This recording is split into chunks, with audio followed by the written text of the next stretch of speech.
Hi everyone, I'm Garrett, and today we are going to talk about something that sits at the very heart of being a game master, but doesn't get nearly the amount of attention that it deserves, and that is advocating for your game.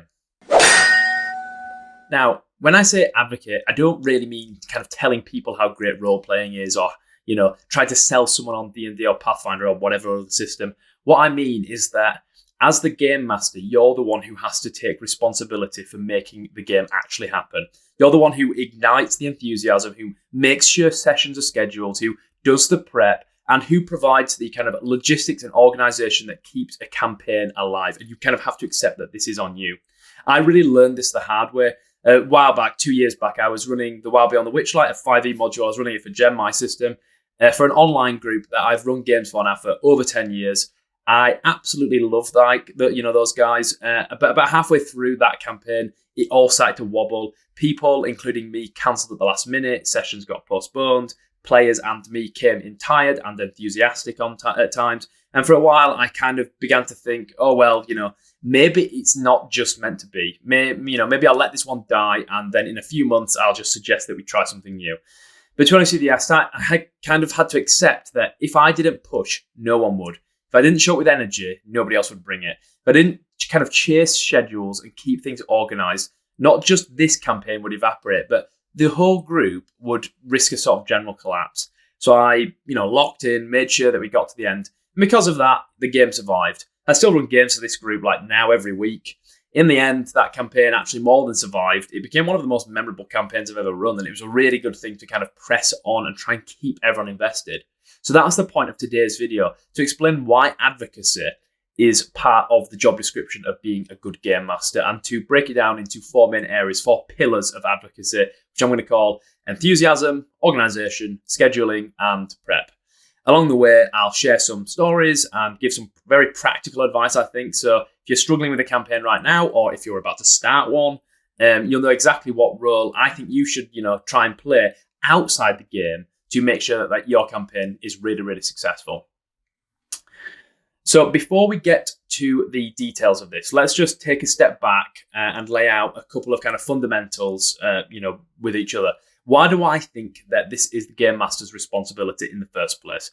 Surely shouldn't our players share some of this load, especially as it's partially kind of social and emotional work? And the answer is, well, yeah, they should, and no, they shouldn't. Players are absolutely responsible for showing up, engaging with the game, and contributing to the story. But the structure of most tabletop role-playing games puts the game master as first amongst equals. It puts them in the role of facilitator. You're the one running the world. You're the one who chooses or writes or creates the scenarios and then sets them up. It's also on you to track the continuity and to provide the ongoing kind of energy and impetus that makes the game actually work. Historically, these expectations, even if unstated, have always been the case. In the early years of D&D, the game master wasn't just, the stated referee. They were also the host, the organizer, the archivist, and, most often the kind of like the most passionate evangelist for their game. And that's still the case now in modern versions of D&D. TSR modules from the 70s and 80s weren't really written to be kind of just plug and play products. They're called modules, but they weren't actually that modular. They assumed that the game master would kind of stitch them together, keep notes, bring the whole thing to life. It's actually really obvious if you read modules like Keep on the Borderlands or The Village of Homelet. A lot of that onus is placed on the game master to invigorate the module and give it their own flair and style. Even in modern systems that try to share narrative control, someone still usually just has to step up and do the heavy lifting of scheduling and preparation. Perhaps it's just part of doing anything that involves groups of humans spending their free time together. In short, if you don't advocate for your game, nobody will. And without that, even the best ideas or the most enthusiastic players probably won't actually stop a campaign from fizzling out. It's that fundamental to what we do as game masters. So let's go through what I call the 4 pillars of advocacy, of game advocacy, of campaign advocacy. Let's start with enthusiasm, because I think it's the most obvious and probably the most important. I've talked about the value of bringing the energy before. So the GM sets the tone. If you show up to a session kind of half asleep, distracted, or obviously just not interested, your players pick up on that immediately. Like I said, it's a really human thing. Energy is contagious. Your mood becomes the table's mood. And if you don't care, to be honest with you, why should they? Now, enthusiasm doesn't mean like bouncing off the walls every single session. What it means is showing up with the clear intent that this game and this session matters and it's going to happen. It's about investing yourself in the story and in the player's choices, obviously. It also doesn't mean like totally ignoring your own needs. I mentioned in one of my campaign logs for my most recent run through of Curse of Strahd, if you ever watched that series of campaign logs, that one session I was just exhausted when we started playing. We were playing on a Friday evening after work, and I was just really, really tired. I pushed on a bit more than I probably should have, really. Listening to when your body is telling you to cancel a game is important. Nobody wants to actually burn out. Having said that, I've had campaigns that have only survived because of the enthusiasm, the kind of like desire to make it work from the game master. The idea of momentum is real. As soon as you cancel the session or seem kind of disinterested, that kind of becomes infectious as well, like negatively. You're more likely to cancel like the next session, the session after. But the opposite is also true, right? If you press on for a couple of sessions, even when reality is conspiring to sap your enthusiasm, I guarantee that by the end of each of those sessions, you and your players will be eager for more energized, more enthusiastic. So here's some practical advice for managing and kind of encouraging, building, thinking about enthusiasm. So firstly, find the part of the campaign that excites you the most, whether it's the villain or the setting that you come up with, or just seeing the players kind of like surprise you like with their responses to the hazards that you create, and lean into it. Secondly, celebrate player choices. This is just good game mastery 101. When they make a big move, let them see your excitement. It reinforces that their actions matter and that you're not just trying to tell your story, you're more interested in their story. And finally, just don't hide your love for the game, the mechanics, the history of it. If you're generally thrilled by what's happening in the campaign, like try and show it. Without enthusiasm, no amount of prep or organization will save a campaign. But with it, you can carry a kind of game through pretty much anything, so long as everyone else is having fun. Next up of our 4 pillars is what I call organization. Organization is basically what holds the whole campaign together. RPGs are like sprawling, messy, intimately human things. Players forget details, you forget details, they remember things incorrectly, they latch onto kind of like small elements that you basically didn't expect them to do, and then ignore the big stuff that you thought was critical. If you don't keep track of what's happening, the story falls apart, and this is really true for kind of like very plot-based, story-based adventures. Now, when I say organization, I don't mean you kind of need a binder full of color-coded notes. That's kind of overkill. Some GMs do love that sort of thing, but it's really not that essential. What is essential is having a system that works for you, a way to track NPCs, locations, plot threads are quite important, and as ever, player decisions, player choices. Here's a few things that I've learned in the last kind of 20 years of game mastering.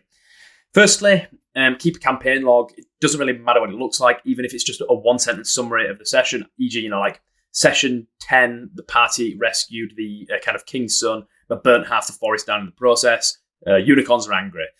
Secondly, maintain a living list, a present list of NPCs. Write down who they are, what they want, and what the players think of them. That's really helpful. And then finally, don't over-prep your setting.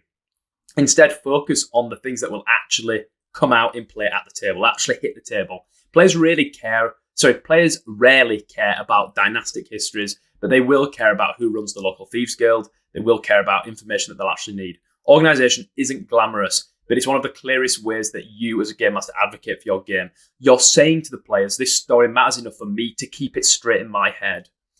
Now let's talk about probably is the most mundane, but what I and many game masters consider to be the most fatal challenge to any game, and the third pillar of advocacy, and that is scheduling or scheduling. I can't remember which is the British English pronunciation, so I'm just going to switch between the two. As I said before, more campaigns die to scheduling than to TPKs. It's not the dice that kind of kills players, it's just a sort of kind of like blank inertia. Players miss 1 week, then another, someone forgets to reply to a text. Before long, 3 months have passed, and the campaign is basically just gone. As the game master, you have to be the one who keeps that candor alive. This is so important. That doesn't mean like nagging people constantly, but it does mean being proactive. And it does mean thanking them for their presence when they have turned up. It does mean reminding them. So here's my practical tips for scheduling.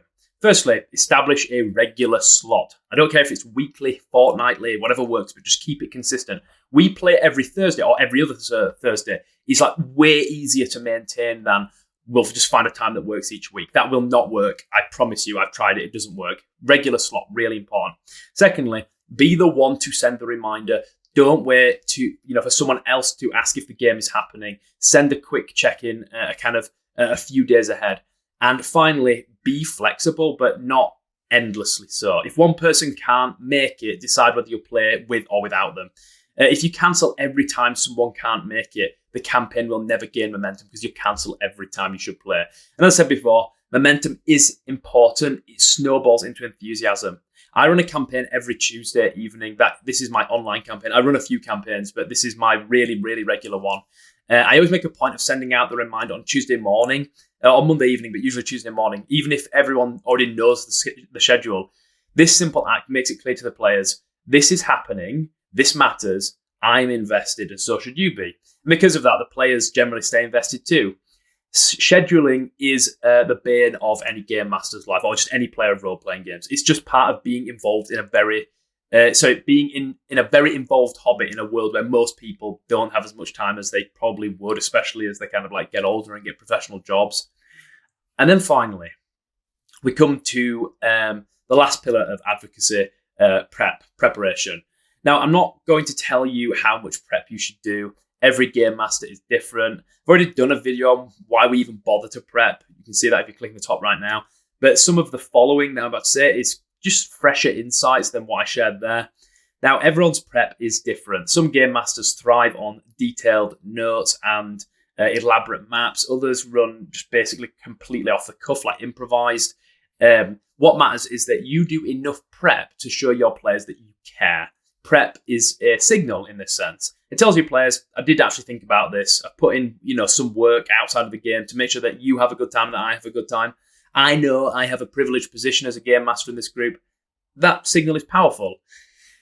At the same time, prep does and easily can become a trap. Everyone knows about the game master who burnt themselves out trying to write like novels between sessions, writing like hundreds of years of history. That's just not sustainable. It's not practical. And more importantly, it's just kind of not necessary. The key is to find a balance enough prep is to give you confidence. Enough prep is enough if it gives you confidence and structure, but not so much that you just kind of dread running the game because you're going to have to do loads of prep afterwards.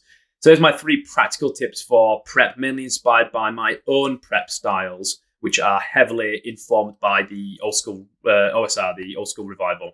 Firstly, prep situations, not plots. Instead of writing a script, prepare conflicts, NPC motivations, and locations. Then let the players drive the story with their choices. Secondly, have flexible material ready. A handful of encounters or characters that you can just kind of drop in anywhere and save the players when they're just totally going off the rails. And finally, use your prep to energize yourself. If you're dreading prep, something's kind of off. Focus on the parts that excite you. I can't really overstate this. Good prep is advocacy. It shows that you're invested in making the game worth everybody else's time as well as your own. Now, at this point, I think it would be fair to ask me, hang on, why is this all the game master's responsibility? Shouldn't the players step up too? And I kind of started to address this at the beginning a little bit, but I just want to return to it now. And the thing is, ideally players should share this load. They should contribute energy, help with the scheduling, maybe even keep notes. That can be really helpful, especially running like a mystery, like a Call of Cthulhu adventure. But here's the thing. You can't rely on that as a game master. Players just come and go. Their energy levels fluctuate, just like yours will. Life gets in the way. And fundamentally, no one is ever invested in a campaign as much as the game master is. That's just true. And it's kind of sometimes a painful truth if you don't want to accept it. The game master, by the structure of the role, is the constant.